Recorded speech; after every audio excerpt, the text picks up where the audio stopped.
Hello students, आज हम chapter 9 reproduction class 8 का पार्ट 3 स्टार्ट करेंगे। ठीक है, पार्ट 3 स्टार्ट करेंगे यानी उसमें कौन सा टॉपिक डिस्कस करेंगे उस पे जाने से पहले आज का दोहा। ठीक है, जैसा कि मैंने कहा था कि इस चैप्टर के जितने भी वीडियो लेक्चर बनेंगे उसके इनिशियल पार्ट्स में पहले हम कबीर जी के दोहे से स्टार्ट करेंगे, फिर लेक्चर स्टार्ट करेंगे, है ना।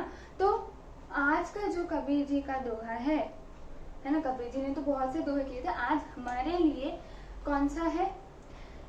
ऐसी वाणी बोलिए मन का आपा खोल, औरन को शीतल करे, आप हो शीतल होए कबीरा, आप हो शीतल होए।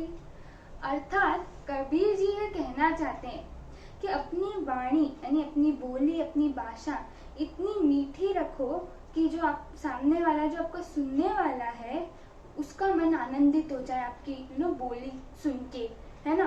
तो अपनी जो बोली है उसे मीठी रखो। अच्छा, वो ऐसा भी कह रहे हैं कि सुनने वाले को तो मजा आएगा, साथ ही साथ जो बोल रहा है, जो इतनी मिठास से बोल रहा है, उसे भी मजा आएगा, है ना। सो गुस्सा थूक दो, है ना, गुस्सा ज्यादा नहीं करके मीठी वाणी बोले। ठीक है, तो ये आपने सुना, आपने समझा, अब इसे एक्शन में लाने की कोशिश करो। ठीक है, तो इसी अच्छी बात के साथ आज हम chapter 9 reproduction class 8 part 3 start करेंगे। अच्छा, पार्ट 3 में मैं रिप्रोडक्शन इन ह्यूमंस से स्टार्ट करूंगी, but before moving to date revision is required, revision is must. तो पहले दो पार्ट्स में हमने क्या पढ़ा? अब तक हमने जाना कि रिप्रोडक्शन क्या होता है। हमने वहां से स्टार्ट किया कि रिप्रोडक्टिव सिस्टम इतना इम्पोर्टेंट नहीं होता जितने बाकी के ऑर्गन सिस्टम्स हैं। बाकी के ऑर्गन सिस्टम्स कैसे हैं? एसेंशियल हैं, है ना। लेकिन रिप्रोडक्टिव सिस्टम, मान लो अगर कोई सरकमस्टेंसेस के वजह से काम करना बंद हो जा रहा है तो कोई बात नहीं, it is not concern with the survival of organism. ठीक है, तो ये बात हो गई रिप्रोडक्टिव सिस्टम की। उसके बाद जो हमने पढ़ा, हमने कुछ वेज जाने कि जैसे एनिमल्स किस वे से, कितने वेज से रिप्रोड्यूस करते हैं। बहुत से वेज है जिसमें से हमने 4 डिस्कस किए थे। उससे पहले हमने ये भी जाना था कि जैसे प्लांट्स में 2 तरह के रिप्रोडक्शन होते हैं, सेक्सुअल एंड एसेक्सुअल, उसी तरह एनिमल्स में भी, है ना, रिप्रोडक्शन 2 तरह के होते हैं, सेक्सुअल एंड एसेक्सुअल। उसके बाद हमने डिस्कस किया कि कितने वेज में एनिमल्स रिप्रोड्यूस कर सकते हैं। तो बहुत से हैं, जिसमें से कुछ हमें बताए, जो थे 4 हमने डिस्कस किए। पहले विविपैरस एनिमल्स यानी which reproduce by giving birth to young once.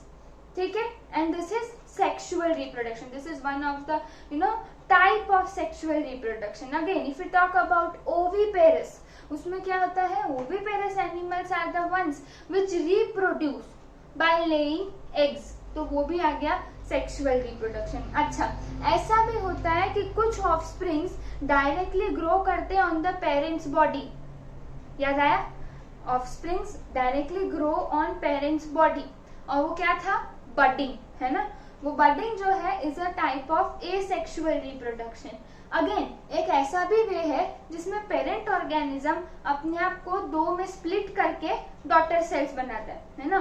Parent organism 2 में डिवाइड होके 2 डॉटर सेल्स बनाता है। तो ऐसे किसमें देखा था? अमीबा में देखा था, और उसको हम क्या बोल रहे थे? Binary fission. क्यों नाम बाइनरी फिजन रखा वो हम टॉपिक एक आएगा, एसेक्सुअल रिप्रोडक्शन, है ना। अभी सेक्सुअल रिप्रोडक्शन हमने स्टार्ट कर दिया है, अगली पार्ट 2 में हमने स्टार्ट कर दिया था, अभी हम कंटिन्यू कर रहे हैं। तो सेक्सुअल रिप्रोडक्शन जैसे ही खत्म होता है फिर हम क्या स्टार्ट करेंगे? Asexual reproduction. उसमें हम टाइप्स देखेंगे, बडिंग देखेंगे, बाइनरी फिजन देखेंगे, है ना। अब उस पे जाने से पहले हम एक और टॉपिक देखने वाले हैं, विविपेरस एंड ओविपेरस एनिमल्स। तो उसमें थोड़ा और डिटेल में जानेंगे कि कैसे animals give birth to young ones, कैसे एनिमल्स गिव या रिप्रोड्यूस बाय लेइंग एग्स, कुछ एग्जांपल्स, वो सब हम देखेंगे, थोड़ा प्रोसेस और डिटेल में देखेंगे, ठीक है, ओविपेरस में।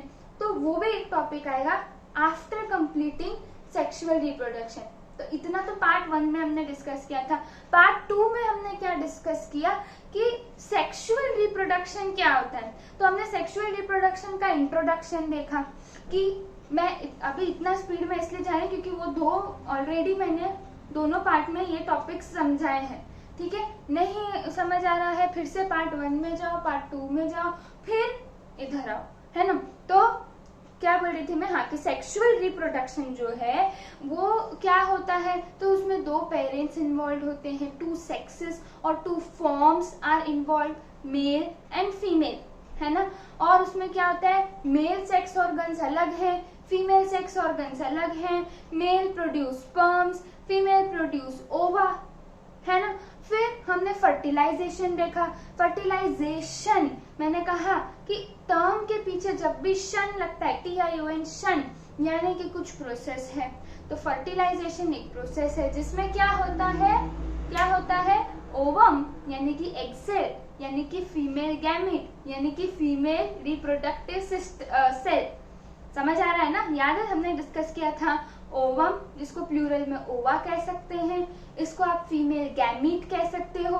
गैमीट का दूसरा नाम है रिप्रोडक्टिव सेल, या इसको एग सेल भी कह सकते हो। This fuses with sperm cell which is nothing but male gamete, which is nothing but male reproductive cell. ये दोनों फ्यूज होके एक यूनिसेल्यूलर एक बॉडी बनाई है, कह सकते, एक सिंगल सेल बनता है, और वो सिंगल सेल का नाम है जाइगोट और फर्टिलाइज्ड एग। क्योंकि ये सिंगल सेल किस प्रोसेस से बना, फर्टिलाइजेशन से, इसलिए मैं जाइगोट को दूसरा क्या कह सकती हूँ, फर्टिलाइज्ड एग। अच्छा, फर्टिलाइज्ड एग बन गया, उसके बाद क्या होता है, वो फर्दर ग्रो करेगा and it ultimately leads to the development of multicellular organism. तो यहाँ तक के हमने देखा था, है ना। उसके बाद हमने क्या देखा, फर्टिलाइजेशन हमने देखा, ठीक है। फिर हमने 2 टाइप्स ऑफ फर्टिलाइजेशन देखे थे, external fertilisation and internal fertilisation, ठीक है। उनका डिफरेंस देखा। फर्टिलाइजेशन बॉडी के अंदर होता है कि एनिमल के बॉडी के बाहर, कुछ एग्जांपल्स देखे, थोड़ा प्रोसेस डिटेल में देखा कि एक्वेटिक एनिमल्स में एक्सटर्नल फर्टिलाइजेशन किस तरह से होता है, ठीक है। हमने हर्माफ्रोडाइट्स के बारे में भी जाना था। ऐसे भी ऑर्गेनिजम्स हैं, एक ही इंडिविजुअल में दोनों तरह के तुम्हें रिप्रोडक्टिव ऑर्गन्स मिलेंगे, है ना। Individual in which both sex organs, male and female, are present in the same individual. Such organisms are referred as hermaphrodites. अच्छा, ये देखा हमने। फिर hermaphrodites यानी earthworms, leeches, these are the examples of hermaphrodites. उनमें sexual reproduction होता है, लेकिन उनमें कैसा होता था, एक्सचेंज ऑफ स्पर्म होता था। ऐसा तो नहीं खुद ही का स्पर्म खुद ही के ओवम के साथ फ्यूज कराते थे, ऐसा नहीं। स्पर्म का एक्सचेंज करती थी अर्थवर्म, है ना, 2 अर्थवर्म एक दूसरे के साथ स्पर्म का एक्सचेंज करती थी। वो मैंने अच्छे से पार्ट 2 में डिस्कस किया है, ठीक है। तो यहाँ तक के हमने देखा था। अब आगे बढ़ती हूँ। अब जो है हम सेक्सुअल रिप्रोडक्शन इन ह्यूमंस देखेंगे। ह्यूमंस में भी सेक्सुअल रिप्रोडक्शन होता है, वो देखेंगे। तो देखो, पहला पॉइंट है कि it involves 2 sexes, mail and female. Obviously अगर मैं सेक्सुअल रिप्रोडक्शन की बात कर रही हूँ, मतलब क्या कि 2 सेक्सेस तो इन्वॉल्व है ही। कौन कौन से, अगेन मेल एंड फीमेल। अच्छा, each sex has different reproductive system, ये भी हमने डिस्कस किया था, जो सेक्सुअल रिप्रोडक्शन के बेसिक कैरेक्टरिस्टिक्स होते हैं। तो उसमें हमने डिस्कस किया था कि मेल जो है, मेल फॉर्म जो है, उसके पास अपना रिप्रोडक्टिव सिस्टम है, फीमेल फॉर्म उसके पास अपना रिप्रोडक्टिव सिस्टम है। दोनों के पास अलग अलग है, ऐसा नहीं मेल के पास है वही फीमेल के पास, है ना। So reproductive system, reproductive organs are different in female and male. अच्छा, आगे बढ़ते हैं। नेक्स्ट है कि फर्टिलाइजेशन इज इंटरनल। चलो, इंटरनल फर्टिलाइजेशन मतलब क्या, कि जो प्रोसेस है फर्टिलाइजेशन का वो एनिमल के बॉडी के अंदर होगा, एनिमल के बॉडी के अंदर, और यूजुअली कौन से फॉर्म में, फीमेल वाले फॉर्म में, फीमेल सेक्स में होगा फर्टिलाइजेशन बॉडी के अंदर, है ना। सो इसलिए fertilisation is internal. Therefore development of zygote into fully grown individual also occurs inside the body of female। Ma'am इतना जल्दी जल्दी पढ़ गए, क्या पढ़ गए? अरे कुछ नहीं है, इंटरनल फर्टिलाइजेशन समझ आया, यानी क्या कि fusion of sperm cell and ovum takes place inside the female's body in case of humans. ठीक है, फीमेल्स बॉडी में अंदर अगर फर्टिलाइजेशन हो रहा है तो क्या बनेगा, जाइगोट। जाइगोट अंदर ही रहेगा और वो डेवलप होगा मल्टी सेल्यूलर ऑर्गेनिज्म में धीरे धीरे। इसलिए 9 मंथ्स का टाइम लगता है इन केस ऑफ ह्यूमन। प्रेगनेंसी का पीरियड जो होता है इज बेसिकली 9 मंथ्स, है ना। तो वो 9 मंथ्स में क्या होता है कि जाइगोट जो है वो धीरे धीरे डेवलप होता है into a fully grown individual, यानी चाइल्ड, है ना। ऐसा नहीं कि वो मैच्योर होके बड़ा होके फिर बाहर निकलेगा, but a baby child is born after 9 months. तो 9 मंथ्स में क्या हो रहा है कि zygote is developing inside into a fully grown individual, into a fully grown individual. ठीक है, फिर क्या, नेक्स्ट टॉपिक। अब तो ये था कि अगर मैं बात कर रही हूँ सेक्सुअल रिप्रोडक्शन इन ह्यूमंस। अब अगर मैं बात करती हूँ प्यूबर्टी की, ठीक है, तो प्यूबर्टी एक एक अलग ही एस्पेक्ट है। प्यूबर्टी क्या है, so it is nothing but the onset of sexual maturity, है ना।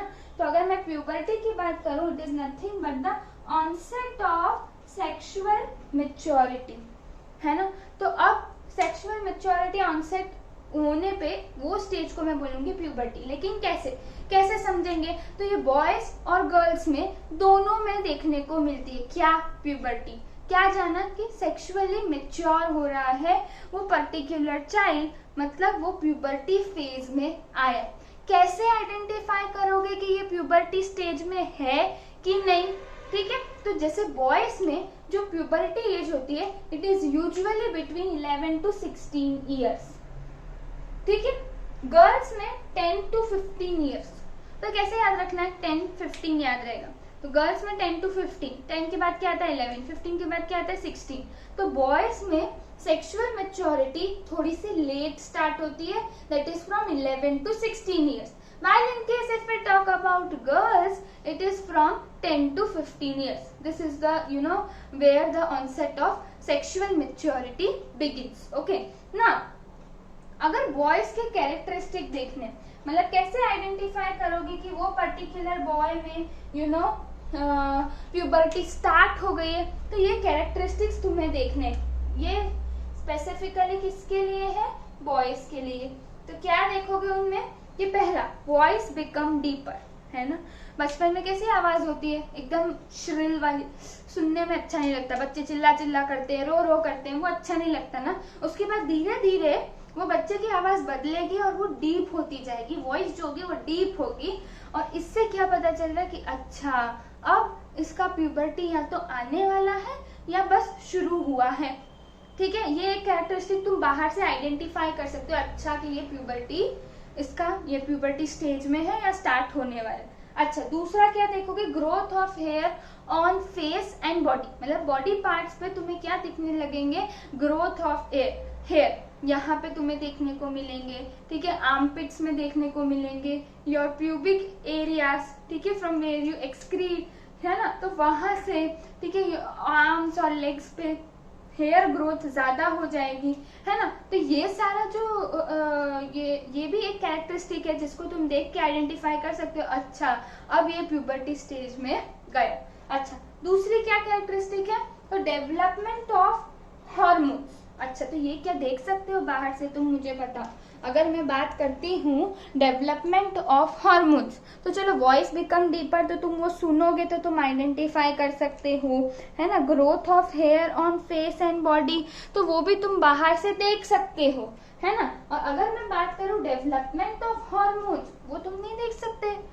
हार्मोन्स क्या है, अच्छा, कई बार आपने बहुत बार ये टर्म सुना होगा, हॉर्मोन्स हॉर्मोन्स, इसमें हार्मोनल चेंजेस हो रहे हैं इसलिए ऐसा हो रहा है। और अगर नहीं पता, ठीक है, अगर हार्मोन सुना ही नहीं, तो अभी के लिए मानो कि हार्मोन एक केमिकल सब्सटेंस है जो बॉडी के अंदर प्रेजेंट होते हैं। अलग अलग टाइम पे अलग अलग तरह के हार्मोन्स रिलीज होते हैं। आप जब डरते हो तब एक अलग सा हार्मोन निकलता है, आप जब हंसते हो तब एक अलग सा हार्मोन निकलता है। आपके इमोशंस को कंट्रोल कौन करता है? हार्मोन्स। आपके हंग्रीनेस को, एंगर को, ये सब जो भी है सबको हार्मोन कंट्रोल करता है। जैसे नर्वस सिस्टम है, ऐसे दूसरा सिस्टम है जिसे हम कहते हैं एंडोक्राइन सिस्टम। तो जितना इम्पोर्टेंट नर्वस सिस्टम है उतना ही इम्पोर्टेंट एंडोक्राइन सिस्टम है। ये एंडोक्राइन सिस्टम सब हार्मोन्स का ध्यान रखता है, कौन से टाइम पे कौन से हार्मोन को रिलीज होना चाहिए, किसका रिलीज करना बंद करना चाहिए, वो सब ये एंडोक्राइन सिस्टम ध्यान में रखता है और कंट्रोल करता है। पर इसमें ऐसा नहीं है कि आप अभी हार्मोन्स को डिटेल में जाओ, एंडोक्राइन सिस्टम में डिटेल में जाओ। मैं सिर्फ ऐसा कह रही हूँ कि हार्मोन्स का डेवलपमेंट शुरू होता है। कौन से हार्मोन्स का? सेक्स हार्मोन्स का। सेक्स हार्मोन्स का डेवलपमेंट प्यूबर्टी स्टेज में स्टार्ट होता है। दूसरा क्या? Production of sperms by testis. तो टेस्टिस क्या है?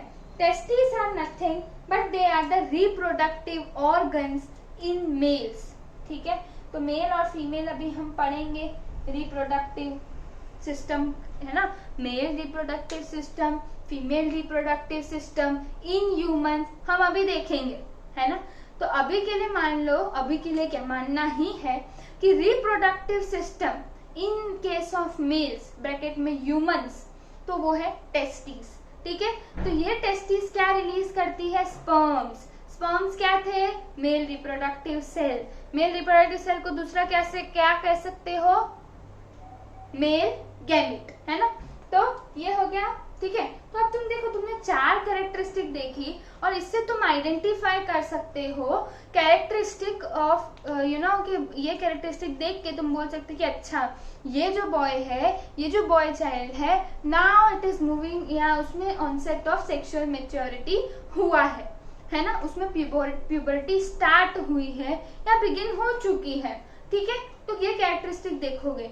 चारों देखोगे? नहीं, तुम्हें तो सिर्फ 2 दिखेंगे, voice becomes deeper and growth of hair on body and face, ये तुम देखोगे। बाकी के 2 क्या है? एनाटॉमिकल चेंजेस, यानी बॉडी के अंदर चेंजेस होंगे। किसमें? तो हार्मोन्स, सेक्स हार्मोन्स का डेवलपमेंट होगा। और दूसरा क्या कि sperms are released by male reproductive organ, जिन्हें हम टेस्टिस कहते हैं। ठीक है, टेस्टिस क्या है, ठीक है, उसका स्ट्रक्चर क्या है, वो सब हम बस नेक्स्ट लेक्चर यानी पार्ट 4 में मेल रिप्रोडक्टिव सिस्टम बहुत थोड़ा सा डिटेल में पढ़ेंगे और उसमें सारे टर्म्स तुम्हारे क्लियर हो जाएंगे। आगे बढ़े, ये तो हो गई बॉयज की, इनका प्यूबर्टी का रेंज पीरियड क्या है, एज क्या है, 11 to 16 ईयर्स। अब अगर हम गर्ल्स की बात करें कि गर्ल्स में कैसे आइडेंटिफाई करेंगे कि वो प्यूबर्टी स्टेज में जा रही हैं या जा चुकी हैं, तो उनका पहले एज बताओ। कौन से एज में प्यूबर्टी स्टार्ट होता है? 10 to 15 ईयर्स, है ना। अब अगर मैं बात करती हूँ कि कौन से कैरेक्टरिस्टिक्स तुम देखोगे, तो देखना गर्ल्स में ब्रेस्ट बिकम बिगर, जब ऐसा फील होता है कि अच्छा ब्रेस्ट बिगर हो रही है, hips are getting more rounded, then you can say that particular girl is moving to the puberty stage or is already being experiencing the puberty stage, है ना। तो ये हो गए कैरेक्टरिस्टिक। ये जो 2 थे वो फिर से कैसे हैं? फिजिकल, बाहर से देख के यू कैन आइडेंटिफाई, बट अंदर इसके साथ भी ऐसा ही है। गर्ल्स में क्या होगा? हार्मोन्स रिलीज होना स्टार्ट होंगे और इस टाइम स्पर्म्स की जगह गर्ल्स में यानी फीमेल्स में क्या रिलीज होगा? Egg cell. कौन एग सेल रिलीज करेगा? टेस्टिस? टेस्टिस नहीं, टेस्टिस तो क्या था? Male reproductive organ. तो मेल रिप्रोडक्टिव ऑर्गन सिर्फ मेल में मिलेगा। फीमेल में क्या मिलेगा? फीमेल में मिलेंगी ovaries. So this ovaries would be releasing egg cell, है ना। तो अभी ओवरीज क्या है? Female reproductive organ. बस इसके बाद हम फीमेल रिप्रोडक्टिव सिस्टम स्टार्ट कर रहे हैं, तो इसमें हम समझेंगे कि कौन से फीमेल रिप्रोडक्टिव ऑर्गन्स हैं और वो कौन से कौन से हार्मोन्स नहीं, लेकिन वो हार्मोन्स रिलीज करती हैं। तो देखो, अगर तुम यहाँ पे पॉइंट देखो, एक पॉइंट क्या है कि these changes are caused by hormones. अब ये हार्मोन्स कौन से हैं, तो हम हार्मोन्स के नाम भी पढ़ेंगे। बॉयज में hormone development of hormone start हो जाता है प्यूबर्टी स्टेज में, इसी तरह गर्ल्स में भी। तो ये hormones are responsible for making you observe this physical characteristics. Okay, तो hormones also play a very important role in these kind of changes. Clear?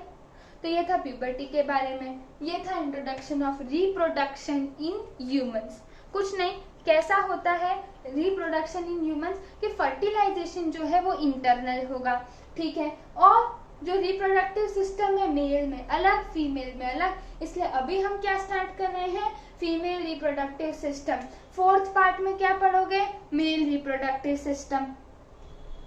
चलो, फीमेल रिप्रोडक्टिव सिस्टम, ये है female reproductive system. This organ system is present inside the female and is responsible for reproduction in case of humans. यहाँ पे humans की बात चल रही, ठीक है। सो पहला पॉइंट है कि रिप्रोडक्टिव सिस्टम कौन से ऑर्गन्स इंक्लूड करता है। देखो, यहाँ पे पहले मैंने लिखा है फैलोपियन ट्यूब और ओविडक्ट। तो ये जो तुम देख रहे हो, this is one fallopian tube और oviduct, this is another fallopian tube, या तो कह सकते हो ओविडक्ट। तो अगर मैं बोलूं कि फीमेल रिप्रोडक्टिव सिस्टम में तुम्हें क्या दिख रहा है, तो पहला तुम लिखोगे पेयर ऑफ ओविडक्ट, और ओविडक्ट का दूसरा नाम क्या है, फैलोपियन ट्यूब, ठीक है। दूसरा प्रेजेंट होता है ओवरीज, वेरी मच इंपॉर्टेंट। क्यों important? Because this is responsible for releasing egg cell. तो एग सेल कौन रिलीज करता है, ओवरी, ठीक है। तो ओवरी कितनी दिखती है, एक यहाँ पे है, एक यहाँ पे है, ठीक है। तो pair of ovaries, pair of oviduct, और क्या दिख रहा है, uterus. This is the uterus. यहाँ पे क्या होता है कि जाइगोट डेवलप होता है इनटू अ फुल्ली ग्रोन, कहाँ गया, फुल्ली ग्रोन इंडिविजुअल। हमने क्या कहा कि क्योंकि ह्यूमंस में फर्टिलाइजेशन इंटरनल है, तो डेवलपमेंट ऑफ जाइगोट क्या था मैम, उसको फर्टिलाइज्ड एग कहते हैं। अच्छा, लेकिन बनता कैसे है, फर्टिलाइज्ड एग तो कहते हैं जाइगोट को, बनता कैसे है, तो बनता ऐसे है कि sperm cell when fuses with egg cell it results in the formation of zygote. ये जाइगोट जो है वो मल्टी सेल्यूलर ऑर्गेनिज्म में उसको डेवलप होना है ना, तो वो जो डेवलपमेंट है that occurs inside the uterus, ठीक है। थोड़ा सा डिटेल में पढ़ेंगे, लेकिन अभी ये भी एक पार्ट है, ठीक है, ये भी एक ऑर्गन है which is present inside the female reproductive system. और क्या बचा, next is vagina. So this vagina is another organ and is external organ, यानी ये बाहर तक, इसका ओपनिंग जो है बाहर तक, फीमेल बॉडी के बाहर तक है, एटमॉस्फेयर में है, ठीक है। तो vagina is the another organ, basically external organ in the female reproductive system. तो मैं बोलूं कि फीमेल रिप्रोडक्टिव सिस्टम में कौन से ऑर्गन्स इन्वॉल्व है, तो तुम बोलोगे ma'am pair of fallopian tube, pair of ovaries, uterus and vagina. क्या काम है, किधर से क्या रिलीज होता है, क्या नहीं होता है, वो आप देखेंगे। पहले जान लो कि रिप्रोडक्टिव सिस्टम में क्या क्या होता है। पहले तुम किसी से भी, तुम कोई भी नए पर्सन से इंटरेक्ट करते हो जिससे तुम पहली बार मिल रहे हो, सबसे पहले क्या पूछोगे उसको, भाई तुम्हारा नाम क्या है, उसके बाद उसका काम पूछोगे तो पहले हम क्या कर रहे हैं, हम नाम जान रहे हैं ऑर्गन्स का, और फिर हम क्या देखेंगे, फंक्शन देखेंगे। समझ आई? चलो, तो ये था क्या, organs involve in female reproductive system. एक बार फिर से रिपीट करो, क्या क्या, तो तुम्हें दिख रहे हैं पेयर ऑफ ओविडक्ट, ओविडक्ट का दूसरा नाम क्या है, फैलोपियन ट्यूब। तुम्हें दो बल्ब लाइक स्ट्रक्चर्स दिख रहे हैं, और ये जो बल्बस लाइक स्ट्रक्चर हैं, these are nothing but pair of ovaries भी प्रेजेंट है। उसके अलावा तुम्हें यूट्रस दिख रहा है, और फिर एक्सटर्नल ऑर्गन वजाइना दिख रहा है। समझ आया? चलो अब आगे कि कहाँ लोकेटेड है, कौन, फीमेल रिप्रोडक्टिव सिस्टम। तो female reproductive system is located in lower abdomen, abdomen में लेकिन नीचे की तरफ। अब एब्डोमेन क्या होता है, एब्डोमेन क्या होता है, बताओ, पता है एब्डोमेन क्या होता है? तो एब्डोमेन, ज्यादातर लोग एब्डोमेन समझते हैं कि जहां से हमारा इंटेस्टिनल वाला पोर्शन स्टार्ट होता है। तुम याद करो वो डायग्राम जिसमें वो डाइजेस्टिव सिस्टम जब पढ़ते थे तो हम बोलते थे कि the food enters through our mouth, it moves to the food pipe, moves to the stomach, moves to the small intestine, large intestine, and then through rectum and anus it excretes, है ना? तो वो वाला है ना, वो diagram याद करो, अब वो डायग्राम को फील करो। अगर मैं बोलूं उसमें से तुम बताओ कि एब्डोमेन कौन सा है, तो तुम क्या बोलोगे, मैम जो नीचे वाले पोर्शन है वो सब एब्डोमेन में आते हैं। लेकिन मैं कहूंगी ये गलत है, वो भी आते हैं एब्डोमेन में, लेकिन उसके साथ स्टोमक, ठीक है, your the chest cavity, from chest cavity to stomach all is included in your abdomen।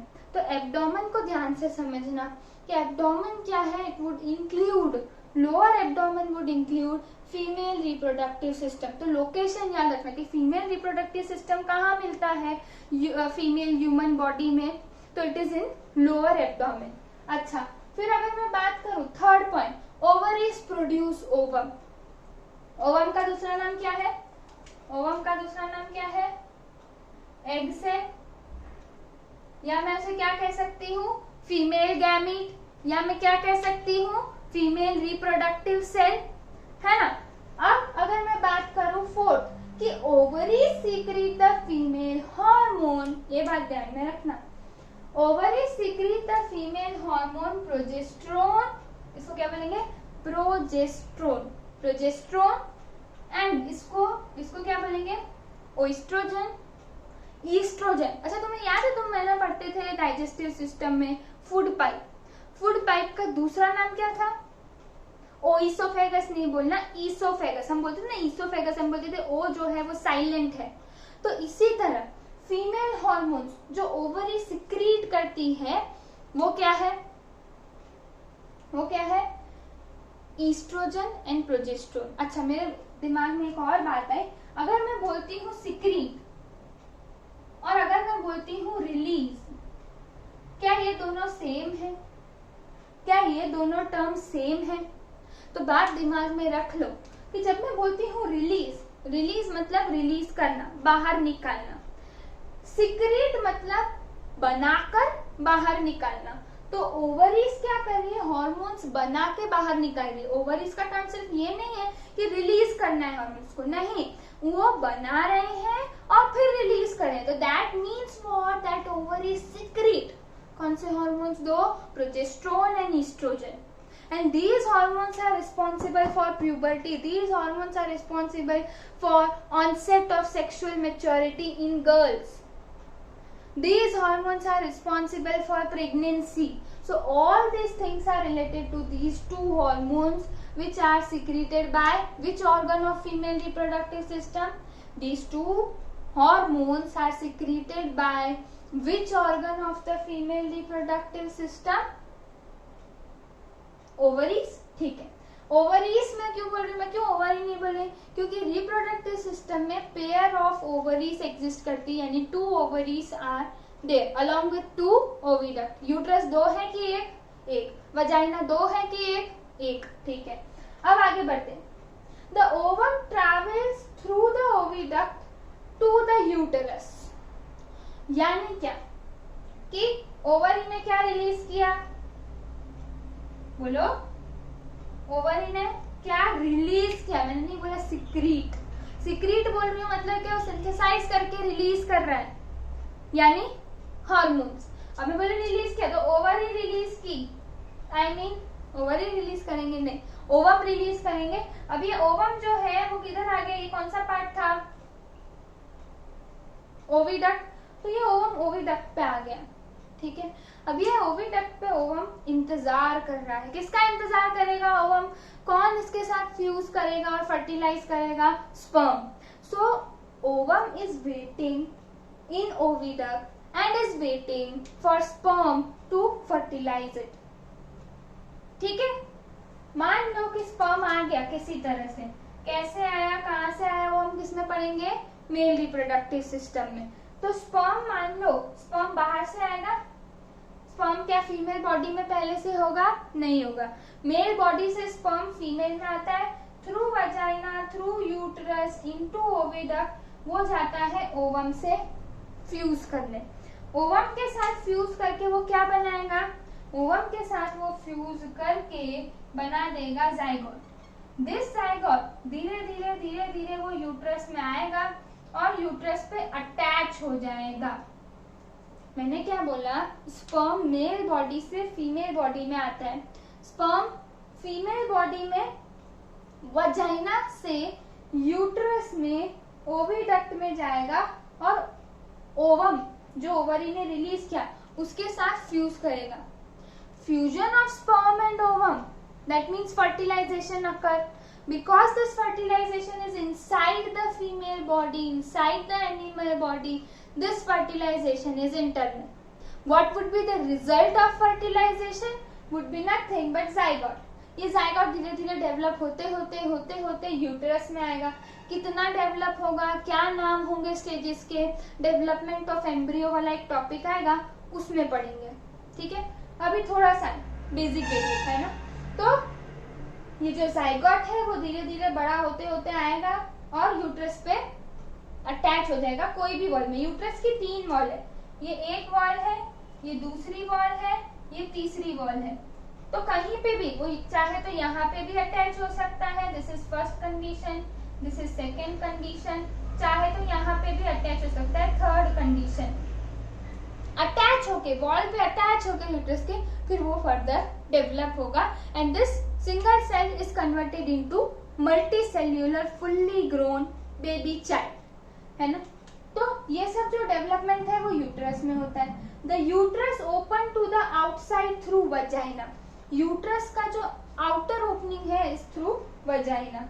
Usually 1 ovum is released from 1 ovary every month, ठीक है। हर महीने एक ओवरी में से एक ओवम, मान लो let us start with January में चलो मान लो this is ovary number 1, this is ovary number 2। तो फर्स्ट ओवरी जनवरी में एक ओवम रिलीज कर रही है, तो फरवरी में सेकेंड ओवरी ओवम रिलीज करेगी, मार्च में फर्स्ट ओवरी रिलीज करेगी, तो अप्रैल में सेकेंड ओवरी ओवम रिलीज करेगी। तो ऐसे बारी बारी से एवरी मंथ एक ओवम रिलीज होता है फ्रॉम दिस अल्टरनेट ओवरी। समझ आया? तो this was all about female reproductive system. तो हमने क्या कहाँ से स्टार्ट किया कि रिप्रोडक्शन इन ह्यूमन से हमने स्टार्ट किया, जिसमें हमने देखा कि 2 सेक्सेस इन्वॉल्व है वो पता है, फर्टिलाइजेशन इंटरनल है, क्योंकि इंटरनल है तो development of zygote into fully grown child वो फीमेल बॉडी के अंदर ही होता है, ठीक है। फिर हमने देखा प्यूबर्टी के बारे में। प्यूबर्टी क्या है, is nothing but onset of sexual maturity. Boys में एज क्या है 11 to 16 ईयर्स, गर्ल्स में 10 to 15 ईयर्स। कौन सी फीचर्स देखोगे और पता चलेगा कि अच्छा ये बॉय प्यूबर्टी स्टेज से गुजर रहा है, you know experiencing the puberty stage. तो तुम 2 फिजिकल कैरेक्टरिस्टिक देख सकते हो बॉयज में और गर्ल्स में। बॉयज में क्या देखोगे, growth of hair on face and body and their voice becomes deeper. In case if I talk about girls, तो गर्ल्स में क्या हो रहा है, breast becomes bigger and hips get more rounded, ठीक है।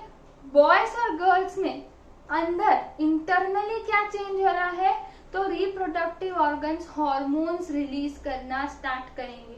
फीमेल में तो हमने देखा, गर्ल्स में कौन से हार्मोन रिलीज होंगे, प्रोजेस्टेरोन एंड ईस्ट्रोजन। कौन रिलीज कर रहा है, one of the female reproductive organ, ovaries, pair of ovaries. अच्छा, और अगर मैं मेल्स में बात करूं तो उनमें भी हार्मोन रिलीज होता है जिसे हम टेस्टोस्टेरोन कहते हैं, है ना। तो वो आप पार्ट 4 में अच्छे से पढ़ेंगे। तो वो हार्मोन मेल्स में रिलीज हो रहा है। एक ये, सेकेंड क्या, रिलीज नहीं, डेवलपमेंट ऑफ हार्मोन्स हो रहा है प्यूबर्टी में। और दूसरा क्या कि production of sperms by testis. Testis क्या प्रोड्यूस करना स्टार्ट कर रही है, मेल गैमीट्स। तो यहाँ पे ओवरीज क्या प्रोड्यूस करना स्टार्ट कर रही है, ओवम। कैसे रेट में वो प्रोड्यूस कर रही है, तो every month 1 ovum is released by any one of the ovary. समझ आया। So this was all about reproduction in humans, that too also in female. Female में हमने देखा ना कौन से 4 ऑर्गन्स इन्वॉल्व है, सेक्स ऑर्गन्स। तो हमने फेलोपियन ट्यूब से स्टार्ट किया, pair of fallopian tube, pair of ovaries, फिर यूट्रस, फिर वजाइना। यूट्रस और वजाइना 1-1। फिर हमने देखा कि उसका लोकेशन क्या है, फीमेल रिप्रोडक्टिव सिस्टम कहाँ है, लोअर एब्डोमेन में, जबकि मेल रिप्रोडक्टिव सिस्टम जो होता है वो एब्डोमिनल कैविटी से बाहर होता है, एब्डोमेन से बाहर होता है। स्क्रोटल सैक के अंदर तुम्हें मेल रिप्रोडक्टिव सिस्टम मिलेगा, है ना। तो वो तुम और डिटेल में वहां डायग्राम के साथ समझोगे, ठीक है। फिर ओवरीज प्रोड्यूस ओवम, ठीक है, और वो साथ में सिक्रीट करती हैं क्या, प्रोजेस्टेरोन और ईस्ट्रोजन, जो 2 फीमेल हार्मोन्स हैं। These hormones are responsible for the changes, ठीक है, that are caused during puberty. अच्छा, और फिर हमने क्या देखा कि यूट्रस क्या है। अब वो देखो कि यूट्रस क्या है, इज अ मस्क्यूलर बैग। ये एक मस्क्यूलर बैग है within which baby develops after fertilization। एक बार स्पर्म वजाइना से, यूट्रस से ओविडक्ट में पहुंचेगा। ओविडक्ट में कौन होगा, ओवम। ओवम स्पर्म का इंतजार कर रहा है ताकि स्पर्म ओवम के साथ आके फ्यूज हो और क्या बनाएगा, जाइगोट। जाइगोट धीरे धीरे डेवलप होते होते यूट्रस में आएगा और कंप्लीटली बेबी चाइल्ड में कन्वर्ट होने का जो वो 9 मंथ्स का स्टेज होता है वो इधर वो कवर करेगा, ठीक है। तो यूट्रस का एक मस्कुलर बैग है जिसमें बेबी डेवलप होता है। Obviously after fertilization the development would start, है ना। फिर the uterus open to the outside through vagina. तो मैंने कहा vagina is the external organ. Usually 1 ovum is released, okay, from 1 ovary every month, ठीक है। So this was all about female reproductive system.